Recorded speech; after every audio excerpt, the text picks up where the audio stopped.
Hey everybody, welcome back to Sounds Like a Drum, Kane's independent media production. Today, we are going down the rabbit hole on hype, signature product hype. Today, we're going to focus on sticks.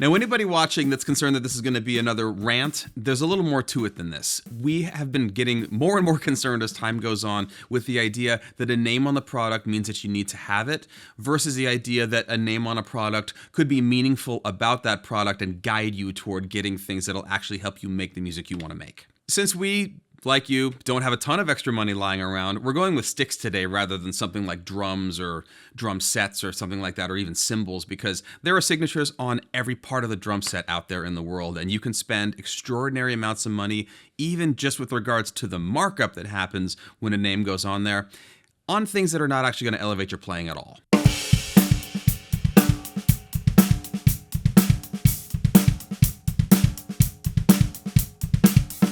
Now, before we go too far here, it's important to note that there's nothing negative about having a signature on a product. It's not about that. What it's about is, what does it mean that that's on there, and what value is that giving us? Some products that have someone's name on them had a lot of involvement from that artist in developing it. They had specific reasons. You can talk to them about it on the internet if you want to. You can see why they chose these things. Other ones are, hey, can we print your name on this 5A and then call it a different stick than it is? Now, both of those things are fine as long as we know the value proposition that we're buying into here, and understanding that the artist is not always that deeply involved in it. And furthermore, artists also will use a lot of different products, so the idea that an artist is only using the thing that has their name on it is somewhere from not necessarily true to entirely not true. And if anybody watching is still of the mind that using a signature product is going to make you sound or play or feel or be like the person whose name is on it, sorry, it's just not the case. There's so much more to it than that.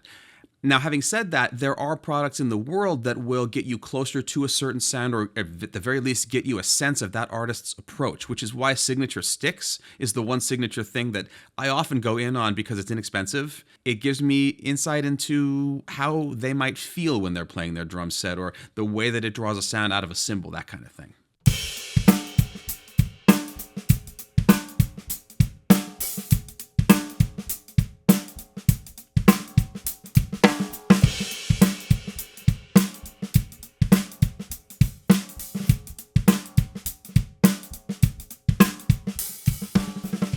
Now, something that we want to talk about here that is central to this is the idea that there is power in a name. There is versatility, there is possibility in this name that you may read into on a product based on a versatile, powerful, interesting player. And there's so much more to that player than the stick that they use, or cymbal, or snare, or whatever it is. And just like there's a lot in a signal chain between a snare drum to a microphone, to a cable, to a preamp, to a computer or tape or whatever, there's a lot more going on than that thing. And when we start to get further even than sticks into things that maybe cost $50 or $100 or $1,000, it can suddenly become a crazy arms race where we're trying to discover insight into this artist, when at the end of the day, they are making their sound. And if they prefer this stick, that's cool, and we can check it out and see if we do too. But it's not actually selling us that artist. It's just showing us something that they like.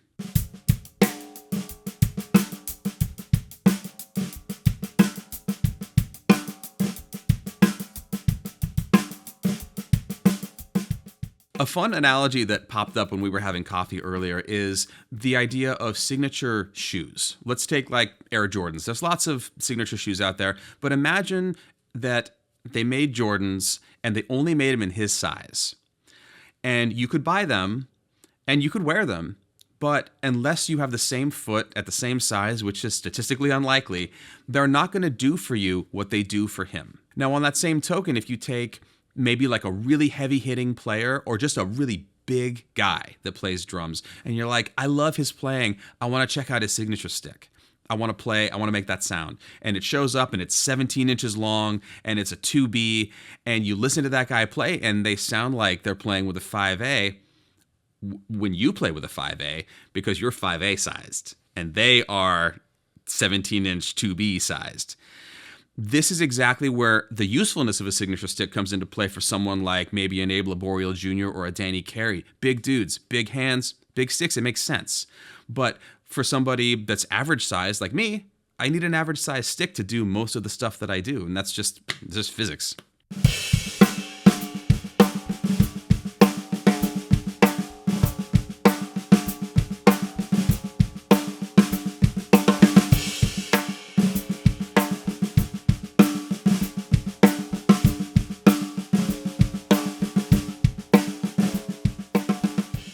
Now, I just went and bought new running shoes yesterday, and there's a lot more to it than saying I'm a 10.5 or whatever. There's arch support, there's use case. Am I running a little bit, a lot, a marathon, on trails? Am I running in the gym only? Are these shoes actually really just for standing in while I lift weights? If I only have the size, or if I only have the idea in my head that it's a running shoe, then I'm missing out on all of the rest of this. And that's where stick choice, and particularly getting away from the idea that you need to use a certain thing, especially because somebody else does, that you can actually get what you need and not get stymied in. I don't even know how many stick bags I have anymore that have sticks in them that I don't use, that are just around because I tried them. And that was an interesting experiment, but that was also a lot of money and a lot of time and a lot of mental energy considering whether or not I liked it, because I was looking at it while I was playing and going, I feel like I should like this. And I would love to have those hours back.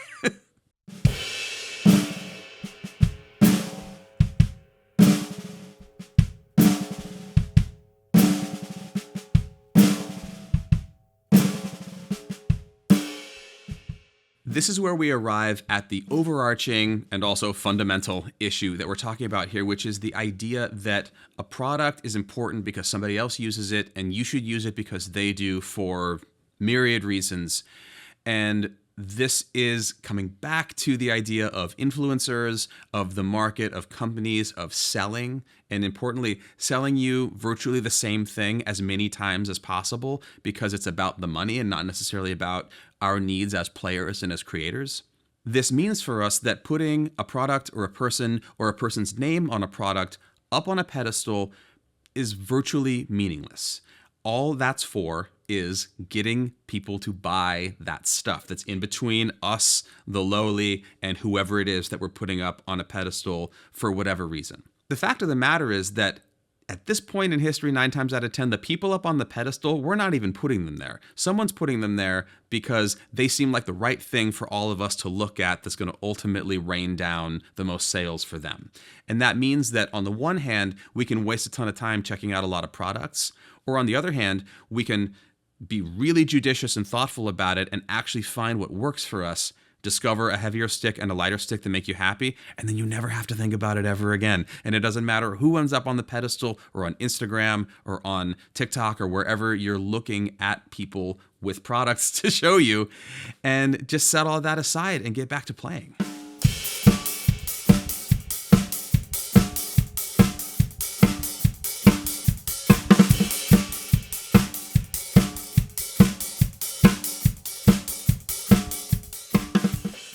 It's important to note in this scenario, however, that we are not talking about not buying sticks or drums or whatever that are used by players that we love. We're really talking about delineating a collector's item or just a point of interest from a tool that we're going to use daily to do the work that we do. I have a pair of the sticks from when I worked on the Gojira record. I've never hit anything with them. I just love to look at them. They're enormous. They're way too big for me. I have an Elvin Jones stick somewhere put away that was just like a cool thing that I got at a gig when he was alive. But these things influence me in terms of like a cool thing to look at that's inspiring me to do my thing, rather than I love Mario, so I need to play Mario sticks.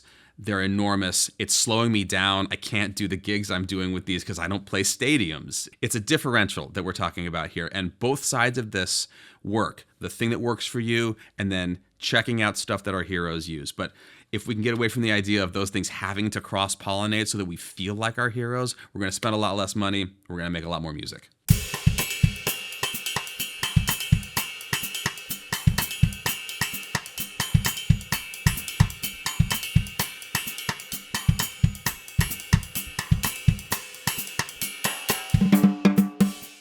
Now that we've gotten through all of that, why would a person choose someone else's signature stick for an actual practical reason? Well, for starters, the tip of the stick, the shank, the taper, the nature of the taper, the length of the stick, the material that it's made out of, they all influence and affect the feel of the whole kit, and to a big degree, the sound of the whole kit, especially the cymbals. So if there's a player that you love and you actually like their cymbal sound or you like their touch or whatever, it's not unreasonable to check out their signature stick. We use signature sticks here all the time, but it's not because of necessarily like a player that we have a certain feeling about or anything like that. We're sound oriented here, and if a stick is giving us a sound and a versatility of sound that works for us, then we're going to use that stick. It could have a non-drummer's name on it, and it would still be the same stick, and it would still make us happy. If you'd like to learn more about this, follow the link below to the Patreon and the cymbal series, where we actually have a whole episode devoted to stick types, tips, styles, and how they affect the sound on the cymbals. It actually turned out to be a lot more dramatic and interesting than we were expecting, and really led us to continuing with some of the sticks that we had been using and setting a couple aside that were a little more trouble than they were worth.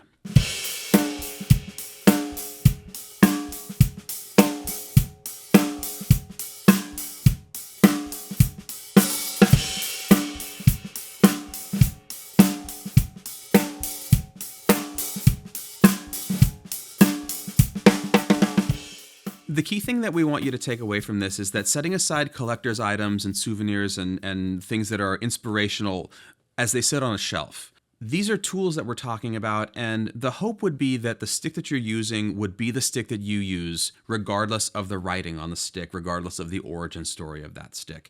Just because it was Tony Williams or it was whoever, that's interesting. But we want to make music. We want to make a sound that makes us happy. We want to have as much ease of playing as possible. So at the end of the day, the stick, just naked, all by itself, either it's doing the job or it's not doing the job. And hopefully that's the deciding factor when we choose the tools that we use to make music. So if you're using a stick that's not giving you what you need, it's not working for you, you're struggling with the weight, the length, the tip, the sound, any of those things, we invite you to step away from the idea that you need to use any particular implement, especially if it's because someone that we love the playing of designed it or uses it or anything like that. It's not that important. Having fun when we play is a huge part of this, having an easy time when we play and making a sound that we love. That's really what it boils down to. So with that, thanks for watching. Please check out the link below for the Patreon. It's the best way to keep us going here in Season 5. We're having the best time. We've got a lot of fun stuff coming up. We're really excited about it. And like, comment, subscribe, hit the notification bell, and tell us your signature stick stories. The good, the bad, the ugly, the impossible to play with. I can't wait.